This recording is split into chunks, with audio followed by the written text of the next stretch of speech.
తీసుకొని దానికి సంబంధించినటువంటి సీరియస్గా వ్యవహారం చేస్తూనే ప్రస్తుతం ముందున్నటువంటి చనిపోయిన కుటుంబాలకు సంబంధించి లేదా వాళ్ళ కుటుంబ సభ్యులను ఓదార్చేటువంటి సమయం లోపల వారిని ఆదుకోవడానికి వారి అంత్యక్రియలకు సంబంధించిన విషయం లోపల కూడా ప్రతి ఒక్కొక్క డెడ్ బాడీ కుటుంబానికి సంబంధించి ఒక అధికారిని ఇచ్చి తక్షణంగా వాళ్ళ వెంట ఉండి అన్ని ప్రభుత్వ పరంగా ఎటువంటి ఇబ్బందులు లేకుండా ఉండేటువంటి కార్యక్రమం ఇప్పటి వరకు 19 మంది మృతులను తెచ్చినారు. దయచేసి ఉన్నారు 14 మంది హాస్పిటల్లో, ముగ్గురు సీరియస్ ఉన్నారు. ఏది ఉన్నా ఈ నెంబరింగ్ లెక్కకు దయచేసి టీవీలలో కొంత 24 మందిని ఇస్తారు. అటువంటి పొరపాటు దయచేసి this is not any competition. 19 మంది చనిపోయారు అధికారికంగా, డెడ్ బాడీస్ అక్కడ ఉన్నాయి. వాటిని చూస్తే మాకు కూడా మనసు బాధ కలుగుతూ ఉంది. నిజంగా కూడా ఇటువంటి సంఘటన దురదృష్టకరం. ఎవరు ప్రభుత్వంలో ఉన్నారనేటువంటి అంశం కాదు. ఇది రాజకీయాలకు సరైన సమయం కాదని చెప్తారు. ఎవరైనా రాజకీయాలు మాట్లాడితే వాళ్ళ విజ్ఞతగా వదిలేస్తాను. ఇది రాజకీయాలకు వేదిక కాదు. ప్రభుత్వం తరఫున we're responding in proper way. చాలా ప్రమాదకరంగా ఉంది. నేను అందుకే ఇవన్నీ వాటన్నిటికి సంబంధించిన విషయం లోపల మేము ఫస్ట్ గా టాప్ ప్రయారిటీగా మెడికల్ ట్రీట్మెంట్, 2 చనిపోయినటువంటి కుటుంబాలకు సంబంధించి, దాని తదుపరి అక్కడ ఉన్నటువంటి ఫెడరల్ సంబంధించిన విషయంలో ప్రయారిటీ చేస్తారు. దయచేసి గుర్తిస్తా ఉన్నారు, అందరు జరుగుతుంది ఆ కార్యక్రమం. మీరు కొంత మనం ఫెసిలిటీ చేస్తే ఆ కార్యక్రమం అందరు సహకరించండి. కార్యక్రమం జరిగిన చెప్పి ఇప్పుడు ఇవన్నీ మాట్లాడతామని చెప్తాను. ఇప్పుడు ఎంతమంది గుర్తించారు సార్? రోడ్డు గురించి మాట్లాడతాం. రోడ్డు ఎప్పుడు ఎందుకు లేట్ అవుతుంది,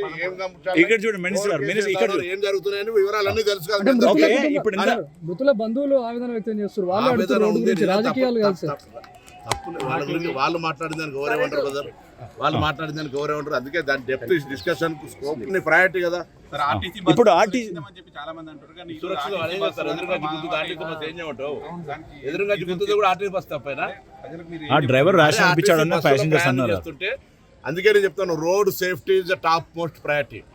రవాణా శాఖ తరఫున రోడ్డు భద్రతకు సంబంధించి ప్రజలను అవగాహన కలగడానికి పాఠశాల స్థాయి నుంచి చేస్తున్నాం. ప్రభుత్వం ఎన్ని నిబంధనలు తెచ్చినా, ఎన్ని చెకింగ్స్ చేసినా ప్రజల సహకారం అవసరము. నేను తెలంగాణ ప్రజలుగా దేశవ్యాప్తంగా యాక్సిడెంట్లు జరుగుతున్నాయి, 100 మంది చనిపోతా ఉన్నారు. రోజు తెలంగాణ రాష్ట్రంలో 20 మందికి తక్కువకుండా చనిపోతా ఉన్నారు. వాటిని నివారించడానికి డేంజర్ స్పాట్స్ను రిమూవ్ చేస్తూ ఉన్నాం ఆర్ఎండ్బి శాఖతో సమన్వయంగా. అంతేకాకుండా ఎక్కడెక్కడైతే ఫిట్నెస్ కావచ్చు ఇతరత్ర అంశాల మీద ట్రాన్స్పోర్ట్ డిపార్ట్మెంట్ సీరియస్గా యాక్ట్ అవుతుంది. బట్ ఇది నెగ్లిజెన్సీ, ఒక ఇన్సిడెంట్ ఒక యాక్సిడెంట్గా మారినప్పుడు తప్పకుండా దాన్ని విచారణ చేసి అన్ని రకాల చర్యలు తీసుకుంటాం. గుర్తించారు సార్ దాంట్లో బాడీస్.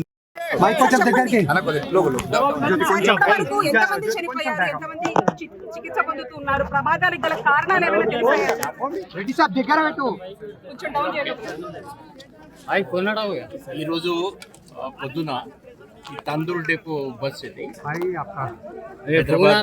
వెళ్తున్నప్పుడు ఈ మన్నెగూడ వైపు హైదరాబాద్ నుంచి వచ్చిన ఈ టిప్పర్ రాళ్ళు ఉన్నాయి. టిప్పర్ అది చాలా హై స్పీడ్లో టిప్పర్ వచ్చి అది హెడ్ ఆన్ కొలిజన్ అయింది ఇది. సో దాంట్లో ప్రస్తుతం టోటల్ 19 మెంబర్స్, దాంట్లో 10 మహిళలు, 8 మంది పురుషులు, తర్వాత ఒక 3 నెలల చిన్న పాప కూడా దాంట్లో ఉన్నాయి. తర్వాత ఈ ఇంజూర్డ్ అయిన వాళ్ళు కొంతమంది స్వల్ప గాయాలు ఉన్న వాళ్ళు ఇక్కడ మన గవర్నమెంట్ హాస్పిటల్ చెవెళ్ళలో ఉన్నారు. ఎవరికి ఇంకా మంచి ట్రీట్మెంట్ కావాలో వాళ్ళు మన పట్నం మహేందర్ రెడ్డి హాస్పిటల్కి షిఫ్ట్ చేయడం జరిగింది. తర్వాత కొంతమంది ఆల్రెడీ వాళ్ళకి ఏం ఇంజరీ వాళ్ళు ఇంటికి వెళ్ళిపోయారు. వాళ్ళని కూడా మన ట్రాక్ చేస్తున్నారు. మొత్తం అది కండక్టర్ చెప్పిన మాట అది 72 మెంబర్స్ ఉంటాయి బస్సులో, టోటల్ 72 ఉన్నాయి. తర్వాత 2 డ్రైవర్ కూడా, బస్ డ్రైవర్, ట్రక్ డ్రైవర్, మన టిప్పర్ డ్రైవర్ 2 లేరు. కాబట్టి ఇట్లా ఇంకా మనము దాంట్లో ఇంజూర్డ్ అయిన వాళ్ళకు తర్వాత ఎవరు చూశారు ఇక్కడ వాళ్ళకు ఈ సమాచారం స్వీకరించి ఇన్వెస్టిగేషన్ చేస్తున్నారు.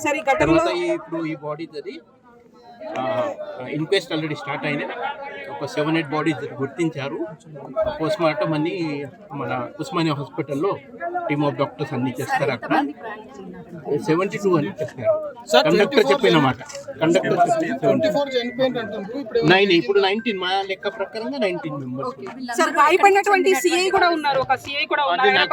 మీ ద్వారా తెలిసింది. అది కూడా మన ఫస్ట్ అది హాస్పిటల్ ఇక్కడ చెవేలా గవర్నమెంట్ హాస్పిటల్, పట్నం మహేందర్ రెడ్డి హాస్పిటల్, అక్కడ కూడా మనం వెళ్ళి ఎలా ఉన్నారు ఇంజూర్డ్ వాళ్ళు, ఏమైనా మంచి ట్రీట్మెంట్ కావాలో అది కూడా చూస్తున్నాం. ప్రమాదానికి గల మేజర్ కారణం ఏమైనా మేజర్ తెలిసిందా? కారణం అంటే ఇది టిప్పర్ వాళ్ళది తప్పు అని చెప్తున్నారు. ఆయన కేవలం అది డాష్ చేయలేదు, బస్ కూడా దాదాపు 50 ఫీట్ వెనక పోయింది ఆ ఇంపాక్ట్ వల్ల. చుట్టుపక్కల సీసీ కెమెరాలు ఏమన్నా ఉన్నాయా సార్? ఇక్కడేం లేదు. ఇక్కడ మెయిన్ ఇప్పుడు ఈ రూట్ లో డివైడర్ లేవు, అది కాబట్టి డౌన్ కూలింగ్. ఈ రోడ్డుకి సంబంధించి గతంలో కూడా ఇన్సిడెంట్స్ జరిగాయి సార్. అంటే నిర్మాణ అది పనులు మనం కూడా ఉన్నాయి. తర్వాత ఏమైనా discuss చేస్తారా అధికారులు? Thank you. ఎంతో ఘోరమైన యాక్సిడెంట్ ఇప్పుడు చెవుల దగ్గర కంకర్ లారీ ఆర్టీసీ బస్తో కొట్టుకున్నది. 19 మంది చనిపోయినారు, ముఖ్యంగా మహిళలు, పసిపాప. నిజంగానే ఘోరంగా ఉండే, అది చూస్తేనే 10 రోజులు నిద్ర పట్టదు. కానీ యాక్సిడెంట్ ఒక డ్రైవర్ పాత్రనే కాదు. ఇక్కడ ఇది మా చేవెళ్ళ హైవే, ఓంకర్ తింకర్ హైవే. ఇది వెనకట నిజాం జమానా కట్టింది.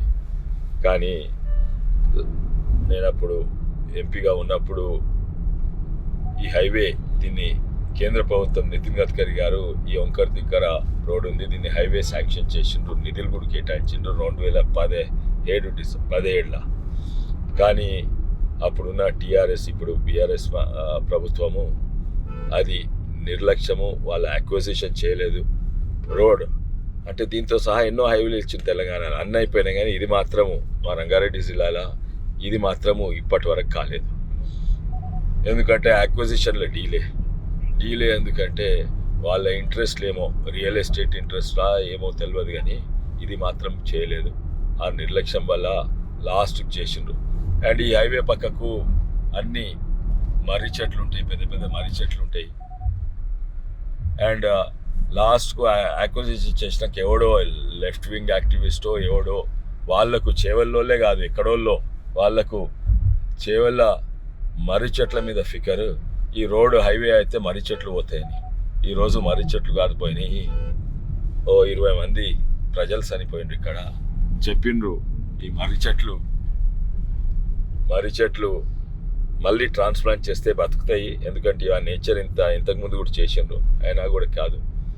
కానీ ఫస్ట్ ఏమో టీఆర్ఎస్ ప్రభుత్వం డిలే చేసిన తర్వాత కోర్టు కేసు వల్ల 2017లో శాంక్షన్ చేసిన కేంద్ర ప్రభుత్వం నితిన్ గడ్కరీ గారు ఇప్పటి వరకు కాలేదు. ఇది తప్పనిసరిగా వాళ్ళు బాధ్యత తీసుకోవాలి. ఇప్పుడు వాళ్ళు మాట్లాడతారు, వాళ్ళు ఎట్లా మాట్లాడతారు?